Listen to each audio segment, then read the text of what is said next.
Hello, everyone, and welcome back to Franchise Vibes. And I am super excited for this one because we're talking to, I think you guys are my favorite couple out there for franchising and out Oh, here. wow. Thank So, you. so today, guys, the vibes we're on is love, leadership, and legacy vibes. Growing a franchise together. I can't tell you how many times I have spoke to maybe, you know, one partner who's saying that yes, their spouse or yes, their friend or someone else is going to be doing a business with them, and we may start off that way, and then things may change along the way and things of that nature. But I do think it's a topic that we haven't discussed yet here on Franchise Fives, and who better to do this with than you guys, right? So I Yeah, would love I to agree. introduce you to Kyle and JoJo from Altered States. I don't know who wants to start first, but please tell us about yourselves and about your business as well. Yeah. I'll let you go first. All right. Yeah, no. So I'm Kyle. We have a podcast of our own, and I say that, I'm one half of this dynamic duo with my life partner and wife partner, JoJo Strubing. We started, back to the old story here, but 8 years ago, um, we started a business together, and honestly, it was JoJo's passion project. Luckily, it really aligned with a lot of my values and things that I was excited in. So we got into a little CBD store. And one thing led to the next to where it was like something that was, like I said, originally her passion project just became a passion and a lifestyle, and really my life for the last 8 years. I am, as you can see the background, I am here live from our Capel store, the original store. We now have 6 stores across the DFW, Texas area. And we're just growing our wellness brand, and it's been fantastic. I get to work, like I said, with my wife partner and life partner every day. There are some challenges. There are some things that we're more than happy to discuss and go over. But yeah, no, I'm excited to be here. I'm sure JoJo is likewise. So take it away, babe. Yeah. Yeah, no, it was a great introduction there, but yeah, so yeah, 8 years ago we opened our first CBD franchise location and started with one, and that turned into three. And, before we knew it, we were able to kind of leave our corporate jobs and really found like this was what we wanted to do. We loved the small business thing. And we found kind of over the years, we were really like involved in the wellness space and we wanted to do more wellness things. So we started transitioning from just CBD to wellness in general. And we ended our 5 year agreement with that franchise, left on good terms, but decided to start our own brand. And that involved the float therapy and sauna, cold plunge, red light therapy, and all the cool, fun, trendy stuff. So we launched that, gosh, 4 years ago of our own brand. And then we decided we wanted to grow it. We had a lot of people asking us, like, what are you doing now? How do you get into something like this? And so we were like, man, having been involved in a franchise, we knew we wanted to grow with that model. It was a really good model. And we thought we could do it even better than the one we were in, there were some pros and cons of the franchise we were in. And so we decided to build our own franchise. And it took us about a year to put together all of the support pieces and really do it right. And we wanted to make sure that we really put the franchise together really well. And so we launched it, gosh, a year and a half ago. And then, like Kyle said, yeah, we are on to 6 locations now, and our fifth one's opening next month. So it's been really fun and exciting to just help people kind of step into this entrepreneurship journey, but also like help so many people with the wellness industry. So, yeah. Nice. You know what I love about that? There's several things that pop up. One, this is what we would call an emerging brand, right? So it gives a lot of help. I would say it gives like that inspiration also and give that type of knowledge to the emerging brands that are out there. Also, the fact that you've owned a franchise before and your experience from there, I'm sure carried over here, which we'll get into as well, which is also something that we can all learn from and inspire, and the fact that you guys are doing this together, right? So, Right. congratulations again on that location that's opening. So, yeah, congratulations again on that. Thank you. Thank you. Thank you. Yeah, we're excited. And I love the space that you guys are in, which is the health and wellness space. So, Mhm. what problem were you hoping to solve when you launched this business? Mhm. Yeah, so right away, and it came to us pretty early when we were in hemp. We like to get in on the ground level, so we got to see a lot of different things, right? And so I always say, our customers come in, customers, members, however you want to call them, they come in because they're looking for relief, right? Relief of pain, inflammation, of anxiety, and Mm, anxiety. So we had a product based business, and we thought, hey, we have another 1,000 square feet in the back. How else can we monetize that to solve the problem of pain, inflammation, anxiety?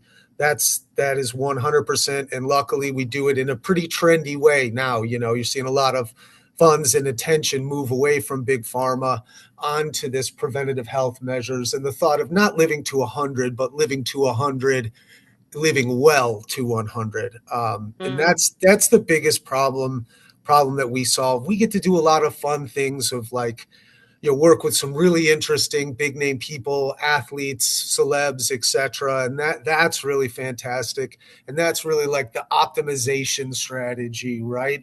But for us, truly, the problem is that pain, inflammation, anxiety, which everybody has nowadays. Stress is at an all-time high. And yeah, it's just been great. okay. What originally attracted you to franchising the first time? Yeah.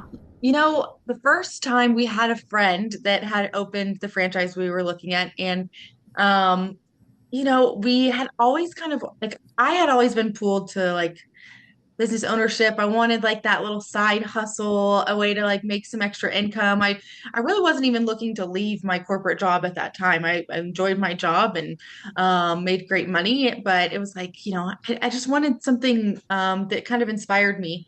And so we saw these friends open this franchise and went into their location and I was like, "Oh, I love this. It's like fun, like it was a cute business and products that we really enjoyed. I loved them. They were helping me a lot with my anxiety.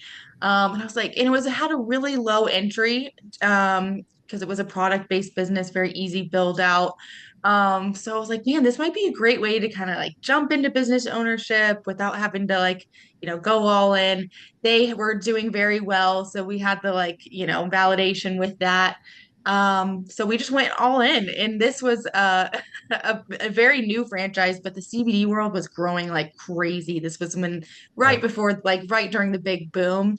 So we definitely got in at the right time there. But yeah, I'm so glad we did because it just like really sparked that entrepreneur spirit of both of ours, like that I think we didn't even really know that we had until we started that. But yeah, it's funny looking back now and realizing like, all these things that we've learned over the 8 years that like we really love and enjoy, like we had never had the experience doing before. So yeah. Okay.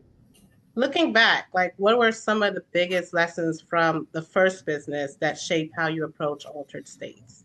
Yeah, I mean, I think for us, like when we looked at how we wanted to build this franchise, we knew we wanted to do some things differently. I think having been a franchise prior, Z, and then having run this business, like we knew everything we did really wanted to revolve around the owner, right? So really, really high level support is what we wanted to like focus on tremendously.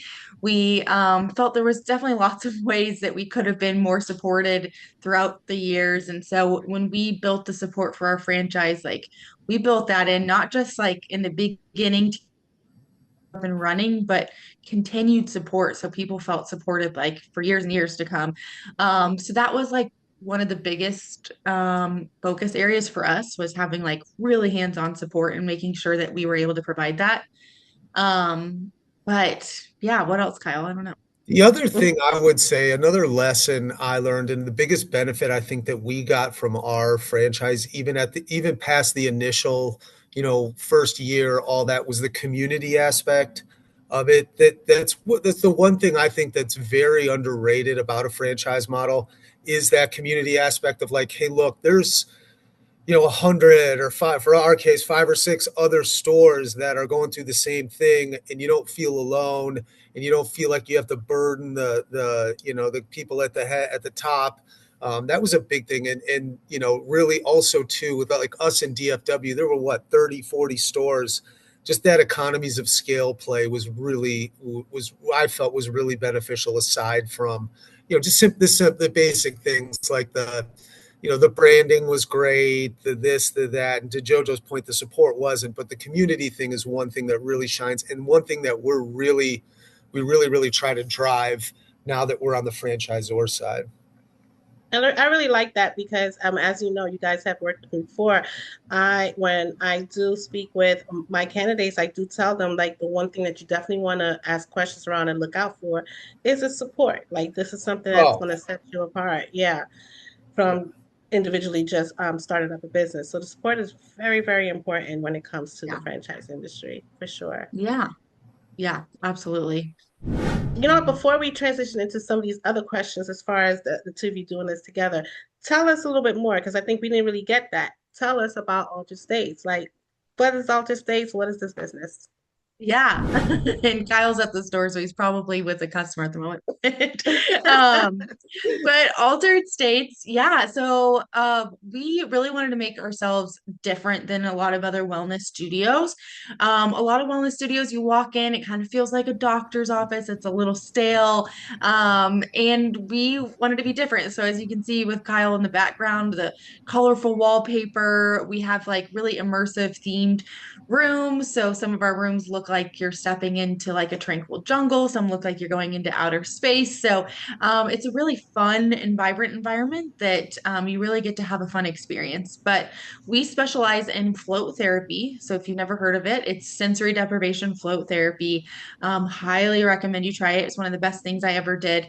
I first floated when I was on this self-care journey. I had quit drinking alcohol and started having a ton of anxiety, and I was looking for all of the natural ways to stop feeling anxious. And I went and floated, and it was the first time that I felt calm in Mhm. ages. And so I knew I wanted to introduce more people to this because I didn't even know this like tool existed. So float therapy is really our bread and butter, and we're super passionate about it. We also do the sauna and cold plunge, which is incredible for longevity, immunity, also anxiety. So many great benefits to that service. Our newest service is the red light therapy, which a lot of people are seeing pop up, but Yeah. incredible not just for your skin, but also for your cellular health and energy.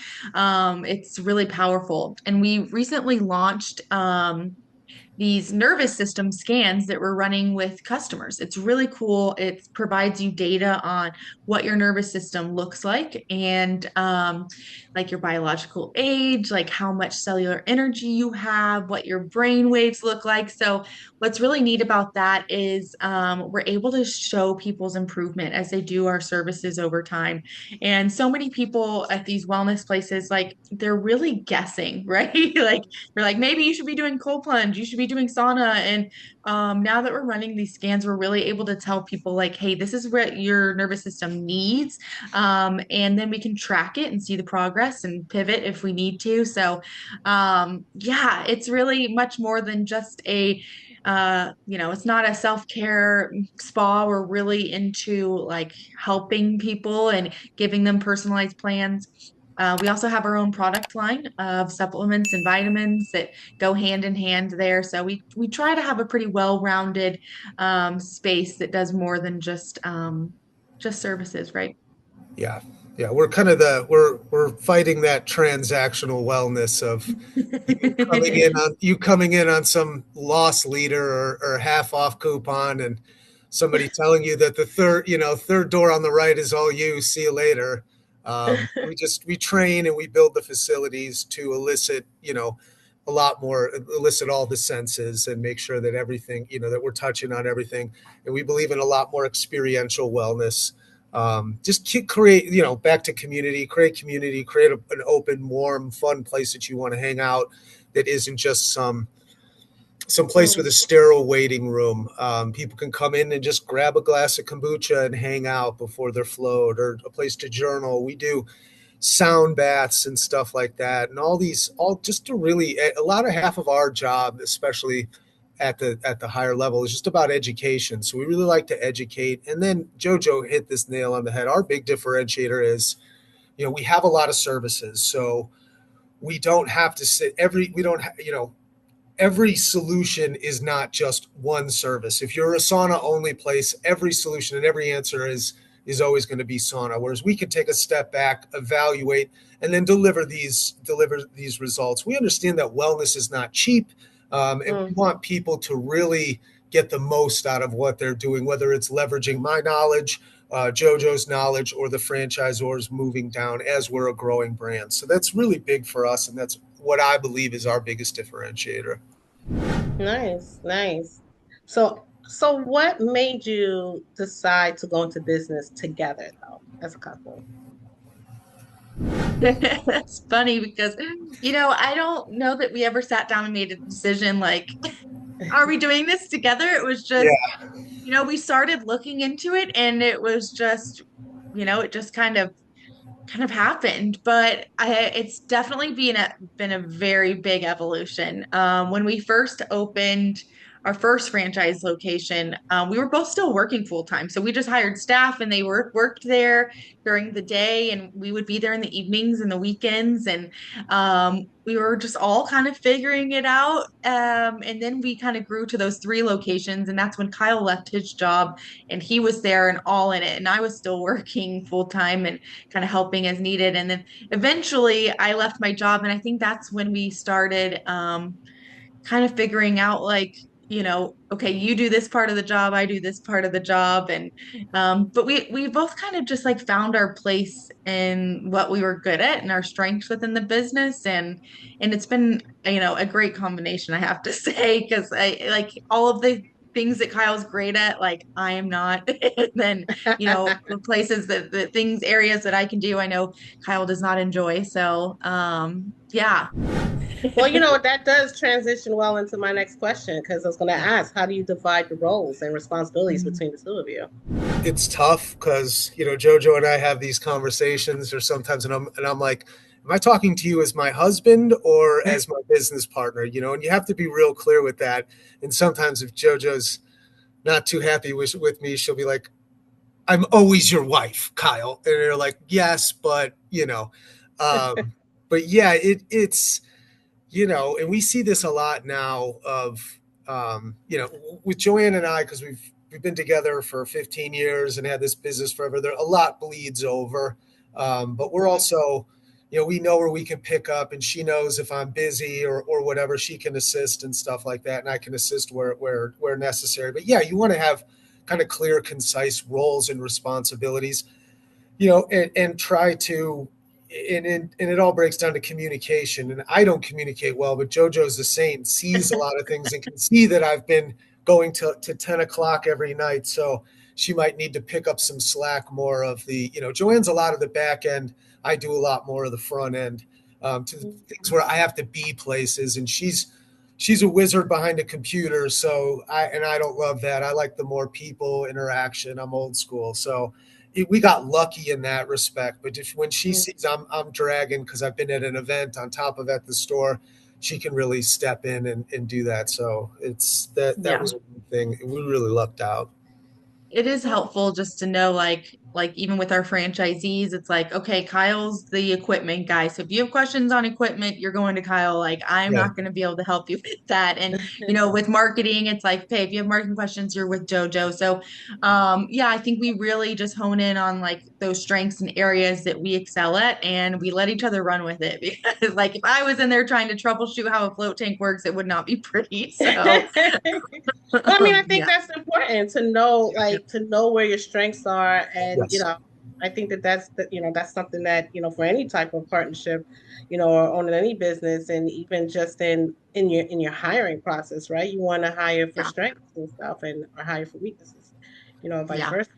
Yeah, you So, do. And you have to be very, and as you grow and and you take on a business or something like that, time is your most precious asset of the whole thing. So to like correctly delegating and your energy, like you have to really stick to those roles and put people in the best chances to succeed, yourself included, right? There's things where I say yes to everything, unfortunately. And there has to be ways for you to be able to make sure that you're real cognizant and tactical pretty much about where you're putting your energy to and focus on the strengths and the things that really drive revenue and your role. So mm, it gets tricky. I keep learning new things the more we go up. At first, when I was just running one store, it was like, yeah, whatever, we'll just close business. Right now it just continues to grow, so it's great. I love it. I mean, it's funny how you say that you say yes to everything. So it's like, the first thing I think about is like, okay, then you need that person that's going to be like, wait, Yeah. no, yeah, no. for sure. Yeah, yeah. I'll be like, what did you sign us up for? I think it's the other way. In all actuality, Tamika, it's the other way around. JoJo is the Yeah. vision. JoJo is the visionary. I'm the implementer. She's like, well, how can we Mm, do this? How can we did it? And she's like, we can do this. We can do this. And I'm like, you got a mouse in your pocket, girl? Do you understand? And really, that was even in that first story. She was so passionate about it. And once JoJo makes her mind up, it's like, whoa. And I saw, and I saw early on that like this was something that meant a ton to her. And it was kind of in, that in between of like being supportive, but then also like kind of not your own needs or whatever, but also your involvement in that as well. So before I knew it, we were working 7 days a week, and it's been like that for the last 8 years. But you do mm. want to have there's a book on that, right, JoJo, the visionary and then the implementer. So I'm mostly like, Oh yeah. how in the heck are we going to do that? And we figure it Mhm. out, or it doesn't happen. So but That sounds I like don't, an I don't want to interesting book. squash that. I don't want to squash that entrepreneurial spirit at the same time. Sounds like an interesting book too. Sounds like an Yeah, important one. I think it's Rocket Fuel is what it's Rocket called. fuel. It's really good. It definitely Mm. talks about how like you can't be both the visionary and the integrator because like Oh it's no. impossible. Like it's really hard to do both. And I think that a lot of small business owners, especially like if you're opening a business on your own, try to do both and like you really can't. Like you got to have somebody, like a GM or somebody there that's helping implement your vision, right? So, yeah. Yep. But Excellent. also when we were running on like kind of a skeleton crew, it was more really just Joanne and I noticed even a pattern to that where it was like every 6 weeks or every 90 days, we were building something and, we'd almost have to go and catch up. It was really interesting to see how that timetable, even if internally you're like, all right, it's innovator time. This is implementer time. So Mm, it got to be something that I noticed even internally with us. Mm. mhm. What would you say have been the biggest adjustment going from life partners to business partners? Yeah, I mean, I think just like everything and we're so entrenched in each other's lives now, right? So um so we're so passionate and we get so excited about what we do that sometimes we don't ever shut it off. Like it's literally until we're laying in bed at night that we're still talking about like, oh, did you do this with the franchisee today and how did that go? And so we really do have to like set times. Like last Sunday, we were finally like, okay, let's take a day. Let's just go to the farmer's market, do some things, not talk about the business. And I'm sure we brought it up a few times, but like we have to have more of those intentional times because that is important. And it's so easy for us to just be all business 24/7. Yeah, I think that was the biggest change for me personally, for sure. So when it comes to disagreements, like what happens when you disagree like on a strategy? Mm. Yeah, it's not easy. Never. Yeah, I think, typically we try to hear each other out for sure because usually if we talk through the disagreement, we both agree. Like we both understand it and we're both trying to say this something similar. So, I think for us, we typically will just take a step back, kind of like do some thinking on it. We always try to talk it out. Like we sit together and we generally always come to like a good compromise and figure that out. Or maybe I always win. I don't know. But no, we definitely there's been things that have popped up that have been definitely had to be worked through, and we had different thoughts and ideas, and yeah, I think just talking it out and kind of taking that time to think about it is, Kyle, what do you think we do? Yeah, I always, for me, and it's tough, right? You're like, why the heck did we do this? And you want to question, but it always comes from, I know that JoJo, her priority in this game is the health of. It just depends on where it came from. It wasn't a point of negligence or whatever. It's just really to kind of remember that of why that decision was made, or even likewise in myself. What's one thing that being in a franchise together has strengthened in your relationship? Oh gosh, I mean, I think that so much has strengthened our relationship. I mean, we've grown so much together. We have learned so much. I mean, it's business ownership is not easy, and but being in it together, like, and remembering we're on the same team here. So, when the times are good, we get to celebrate together, and when times are bad, we get through it together. But um it's made us so much stronger. I mean, we went through COVID with float tank business, and that was not easy. So there was definitely things that have been, times have been hard. It hasn't been 100% amazing. But I look back and like doing it together made us so much stronger. And we've always been able to just learn through every situation and look back and grow. And yeah, yeah. Yeah, it gives your family a purpose, you know, Mhm. to and that's to me, some families do this or some families do that. Where our family is, we're business orientated, and it's about the purpose. The family unit is, and like JoJo said, we share in the wins and we share in the losses. So it's just yeah, it's just for me, it's the progression of the family, and watch the family just get better and grow, and go from there. Yeah.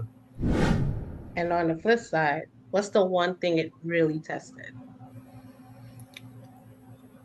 Yeah, I mean, I think during those tough times, you really have to come together because I see how easily you could be like, turn against each other or, say like, I mean, yeah, I get it. Like when people struggle, relationship wise through business, I see how easily that can happen. So yeah, I mean, my biggest advice is just you got to remember you're on the same team. And remember that like, you're in it together. You got to find a solution together. It's you both want the same thing at the end of the day, which is typically for the business to succeed and to support your family and to help people. And I think if you can all remember that, you'll make it through those tough times for sure. Don't let emotions drive. For me, that's a big thing. You get some losses or whatever, and it's, you let it all kind of go together, and it all kind of turns into one big mass. And I'm not as good as, I wear my emotions on my sleeve. So, and JoJo's great because of where I'm like, I just not right now. Let's circle back on that. And that's another thing to where I can kind of, in the moment, I might be seething mad, but, give me a couple hours. Let me eat something. Let me take a break real quick. Then we can have a more level headed conversation. Cause I can't tell you early on how many times, even still, I'm like, blah.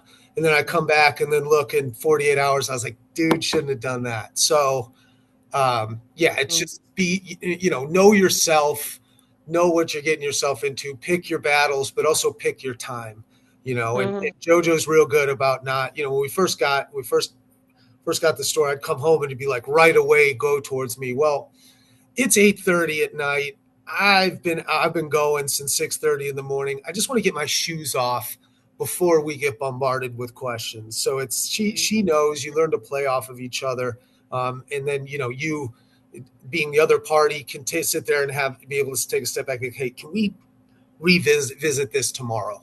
You know. Mm, Mhm. okay. So overall, would you recommend that, couples, work together? And why or why not? Yeah.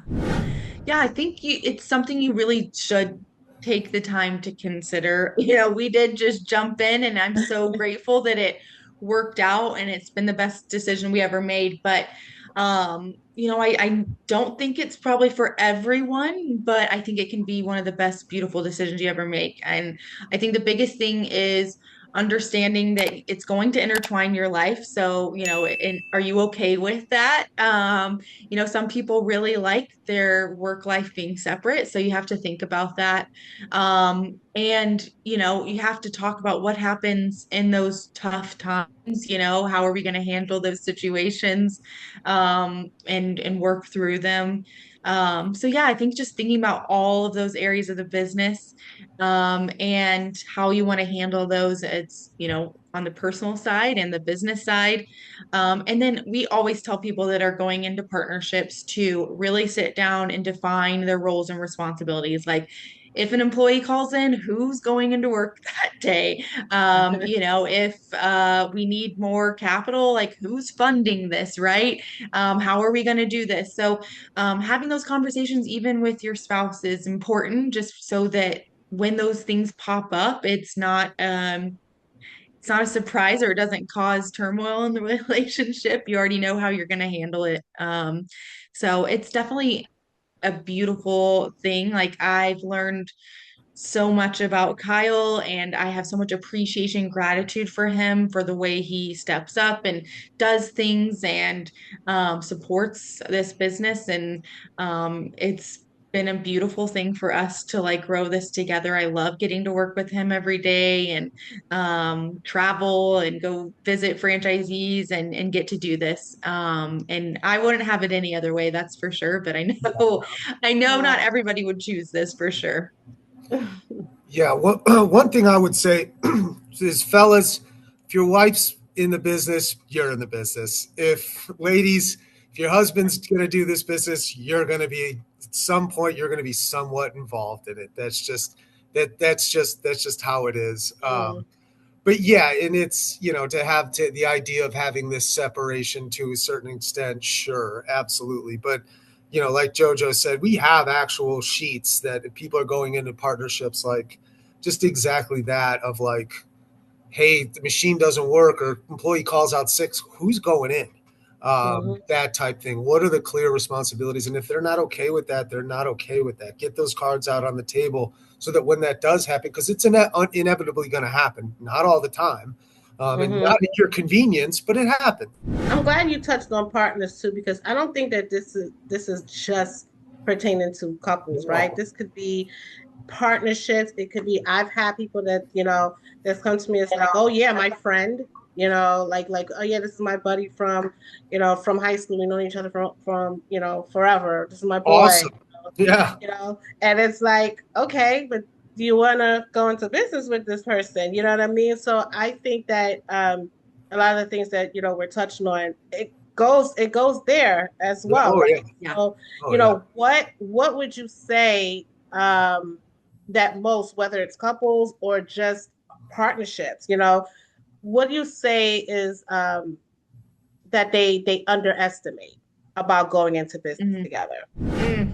They underestimate that it's just going to be happy go lucky, all great. Like, I don't think anybody anticipates the tough parts, which is normal. You're excited. This is a fun business. But there are going to be tough days. Like, and, equipment might go down, or, I'm talking about scenarios that we see, like an employee might call in. These things are going to happen. So it's so much better to talk through them. Like, there might be a slow month that you need more funding that month. Like, so understanding, what you're going to do in those situations will save you so much turmoil over the long haul.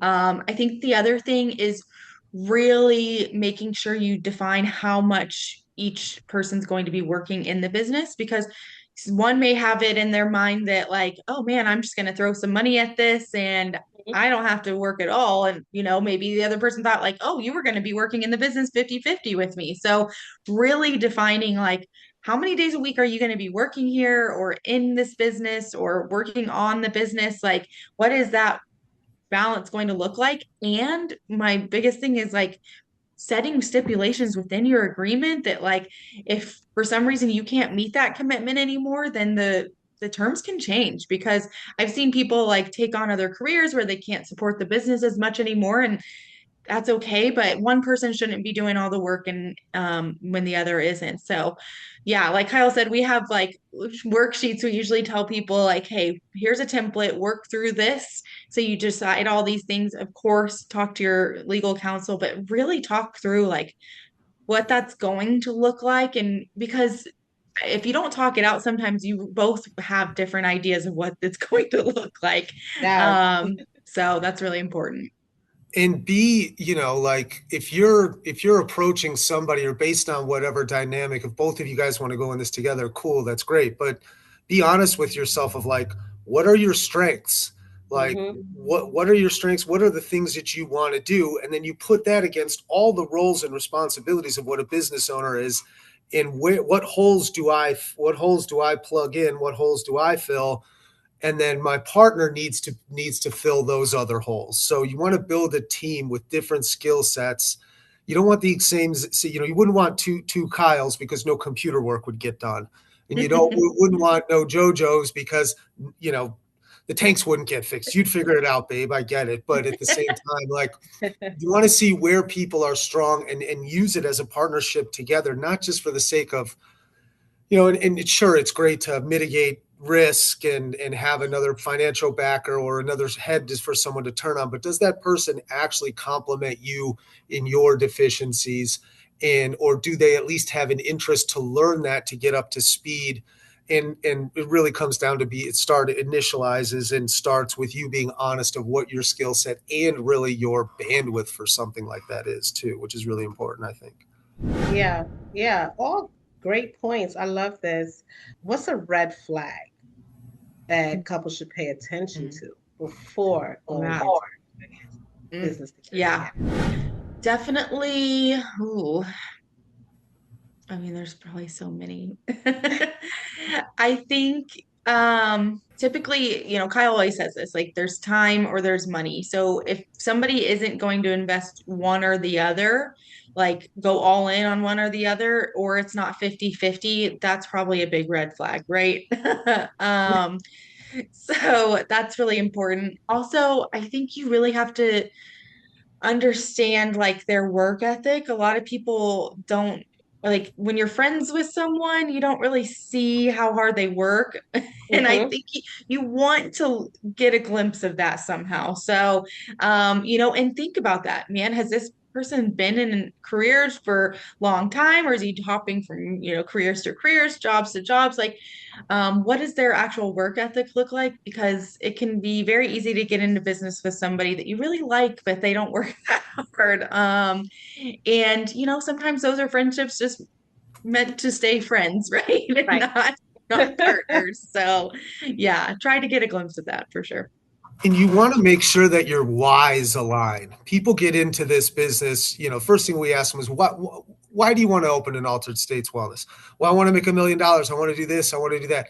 Awesome. Is that going to get you out of bed at 5 o'clock in the morning for the seventh day in a row? And you want to make sure, and and a lot of these people that we talk to are families who've had struggles, or whether it's, like ours personally, who had, drinking things and whatever. And we have a story and we have a why. And that's really what Mm, gets me out of bed. And you want to make sure that like I said, when it's tough times, like I focus on the why, and my mm. why is to really, really help people and expand what we've done here. And that's the Mhm. thing that's going to carry you. Right.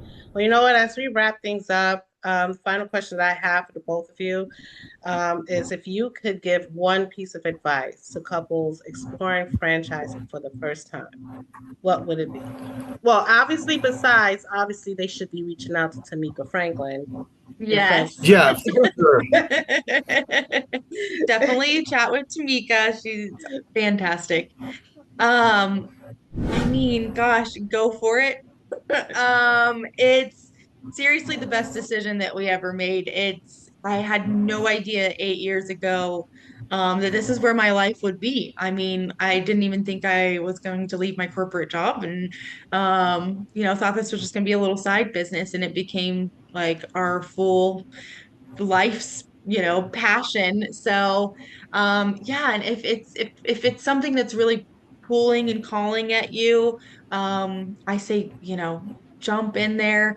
Definitely, like Kyle said, like make sure you have that why, because it's so important. Like it can't just be about money. I mean, money is great, but what else does it do for you other than that? So Yeah, it when you're in a job, that's what you do. That's not who you are. Your franchise opportunity, in my opinion, should be, should bridge that gap. This is who I am. I'm a helper. I'm a big brother. I'm a wellness enthusiast, and I just so happen to. That's how we pay our mortgage now, and that's a real big thing. But we always, if we've talked to franchise, one of the second franchise that we got with, who came through, I was kind of trying to ask for a timeline, typical sales stuff. And he said, Kyle, I will do this when I run out of reasons to say no. And at first I was like, huh. But then I also but it also made a lot of sense to where it was like, be curious, right? And ask the right questions. Have somebody like Tamika on your side who's going to sit there and say, I know you're very passionate about this, but does this make sense? And ask the right questions to somebody to guide you, because, and then it will inevitably come down to the decision of, what we see, and we see this a lot, is yes, there's risk, but does your fear of the risk outweigh, you know, you changing your life in 18 months thinking about what if? And then the worst thing that you can do is your life being in the exact same situation 18 months, that you were in 18 months ago when you were thinking about this. And somebody probably already put that business in and was doing well, because Tamika only pitches good opportunities. And you drive by that a couple times a week thinking, what if, or that could have been mine. And if you're willing to live with that as opposed to taking the risk, then fine, that's great. But if that doesn't eat at you a little bit, or that's too great, then you need to go ahead and do it, because you have the right why and you had these other things aligned. It just really makes sense, because you don't want to sit there thinking what if. I think that was an excellent way to end this, guys. I am so glad that you guys made the time to come here on Franchise Vibes. I think the topic is excellent. I think it's something that people are curious about. People are, they don't know. And like I said, I've had people that come up to me that are thinking about doing this, together. And I just feel like we pulled a lot of great insights from you guys. So I really do appreciate you guys sharing. For those of you who are interested in and love the health and wellness space, this is a great brand. I love the fact that you guys are also sharing information on how you've owned a business before, and you started this business and going to franchises. That's going to be inspiring to someone who's looking to also franchise their business. And again, for those who are they're into health and wellness, great brand. If you're looking to go into emerging brand, it's going to be on that upswing. So if you are interested in this business, make sure that you are reaching out to me, Tamika at precisionfranchise.com, and we'll go ahead and have all your information out there. Again, thank you so much. I am Tamika Franklin, your franchise consultant and coach. And yes, please join us again and see you again on the next time on Franchise Vibes. Thank you.